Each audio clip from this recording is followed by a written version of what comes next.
I know that you also had to deal with a lot of injuries back in your career, oftentimes having to prioritize club or country. You really feel for Lamine Yamal in this situation. But what are your thoughts on how this situation is being handled? Steve is stunned by the chaotic management of Spain's national team.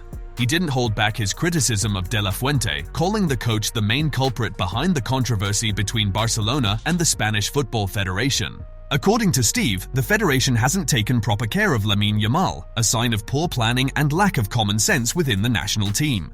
But before we get deeper into that, let's talk about Zlatan Ibrahimovic's fiery response to Cristiano Ronaldo after his latest controversial remarks about Lionel Messi. Look, my friends, the debate over who's the real GOAT, the greatest of all time, just never seems to end for Cristiano Ronaldo, even years after being outshined, and frankly, humbled by Lionel Messi. The world knows Messi is the real GOAT, while Ronaldo is, well, the fake GOATer.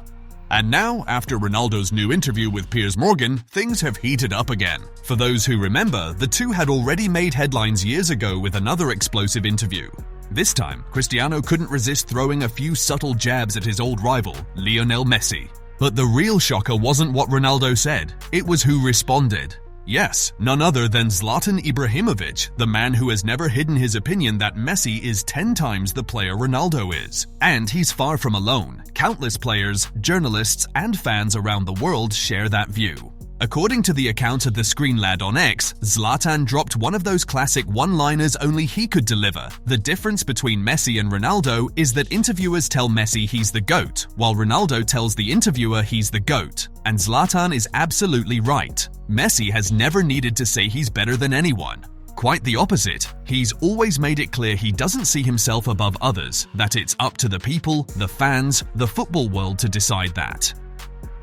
Messi lets his game do the talking, the dribbles, the impossible passes, the goals that look like works of art. He speaks through the ball, and that's always been enough. Ronaldo, on the other hand, well, he's driven by ego. He has this constant need to put himself above everyone else, to declare he's the best, as if repeating it might make it true. But deep down, and I say this honestly, deep down, he knows Messi is better. That's exactly what Zlatan meant. Messi lets football speak for him, while Cristiano feels the need to remind everyone of who he thinks he is. Ibrahimovic made it clear that Ronaldo's arrogance and tendency to belittle his rivals, including Messi, only reinforce that image. During the interview, Ronaldo made several bold statements about his longtime rival, saying, "Messi better than me? I don't agree." As if that weren't enough, the former Real Madrid star went on to claim that teams like Argentina and Brazil are used to winning World Cups, a comment clearly aimed at downplaying Messi's triumph in 2022. He also insisted that winning that golden trophy isn't the ultimate measure of greatness, and of course he made sure to highlight his own accomplishments, the 2016 Euro and the 2019 Nations League. Important trophies? Sure. But let's be honest, together they don't even come close to the weight of a World Cup. The World Cup is the ultimate dream, the peak of football, and Messi went there, led his team, and conquered it. Naturally, Ronaldo's comments sent shockwaves through his fan base, and as always, the internet became a battlefield. On one side, die-hard CR7 supporters defending their idol with everything they've got. On the other, those reminding everyone that Messi's football speaks louder than words. And of course, Zlatan couldn't resist jumping in. The Swedish legend wasted no time firing back at the former Juventus and Manchester United star, classic Ibrahimovic style, sharp, provocative, and dripping with confidence. What's interesting is that Zlatan has always had genuine admiration for Messi. They shared a season together at Barcelona under Pep Guardiola during the club's golden era. Back in 2016, Zlatan said, "I think Messi is unique. I don't know if we'll ever see another player do what he does. He has his own style." He even compared playing alongside Messi to playing PlayStation. You give him the ball and he just dribbles past everyone. That's Messi. As for Cristiano Ronaldo, Zlatan has always credited his success to hard work rather than natural talent, saying Ronaldo lacks the innate gift of players like Messi, Ronaldo Nazario, and Ronaldinho. More recently, in that same Piers Morgan interview, CR7 demanded that players in the Saudi Pro League be considered for the Ballon d'Or and Golden Boot, something Zlatan found laughable, quipping, "Doctors should take a look at that." Ronaldo has also claimed the Saudi League is better than MLS, even comparing it to the Premier League, a comment that didn't sit well with Zlatan, especially given that both he and Messi once played in France's Ligue 1 with PSG, a league Ronaldo also dismissed. But if you think Zlatan only sides with Messi, think again. In 2023, the Swede appeared on Piers Morgan's show himself, and in classic Ibra fashion declared, "I think I'm the best, no joke. I'm the most complete player who's ever existed." And just like that, he shut down the GOAT debate entirely, in true Zlatan style. Well, it's obviously not being handled very well, and the most important person is Yamal, because he's still only 17. And we talk about protecting players, we talk about, we mustn't play him too often. Well, that goes to Barcelona, but it also goes with the national team. And if he's got a slight injury and he's got a slight groin injury, then he shouldn't be going. That's as simple as that. And I don't care what the Spanish Federation say about it or not. The player is the most important thing. He's got to make sure he's fit. Remember, he's still 17. We can't 1 minute say we've got to protect him, you've got to make sure he doesn't play too many games, and then moan when he doesn't go with the Spanish team when he's got a slight knock. The question is, has he got a slight knock? But I've got no problems with Yamal not going at all. And Hansi Flick was not pleased that Yamal was made to play with an injury, 2 windows ago? So I would suggest that between De La Fuentes and Hansi Flick, there's not a lot of communication. And quite frankly, if I'm De La Fuentes, I don't want any communication.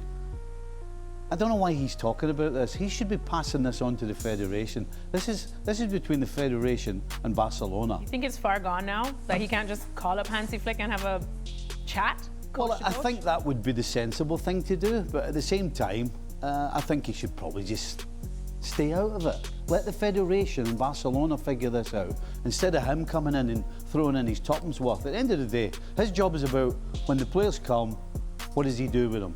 In terms of coaching them, in terms of playing, who should play, who shouldn't play.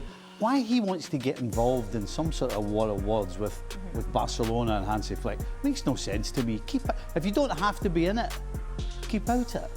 Let's be honest here.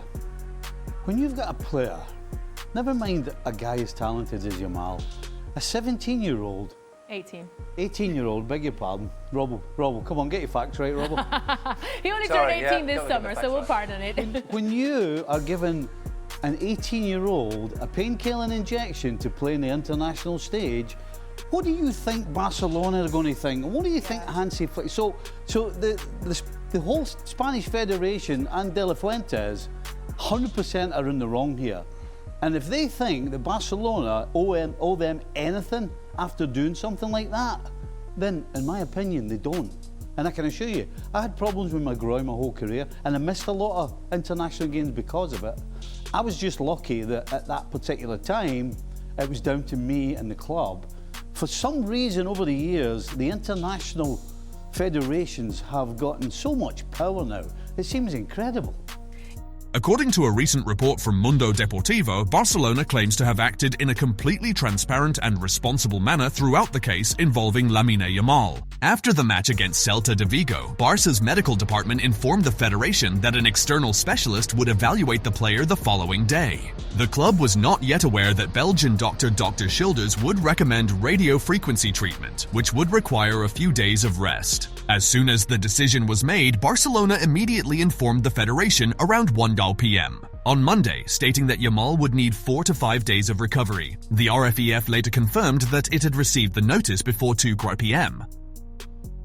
According to the club, the subsequent delay occurred solely for logistical reasons, not due to negligence. Dr. Schilders travelled to London immediately after the procedure, which delayed the submission of the official medical report. Once the document was completed, it was sent to Barca and then to the Federation. The report indicated that Yamal would need 7 to 10 days of rest, which led to his official exclusion from the squad the following day. Despite public criticism, Barcelona maintains that it always prioritized the player's health and acted with complete transparency, believing it fulfilled its duty while sharing the same objective with the federation, ensuring the full recovery of the young talent.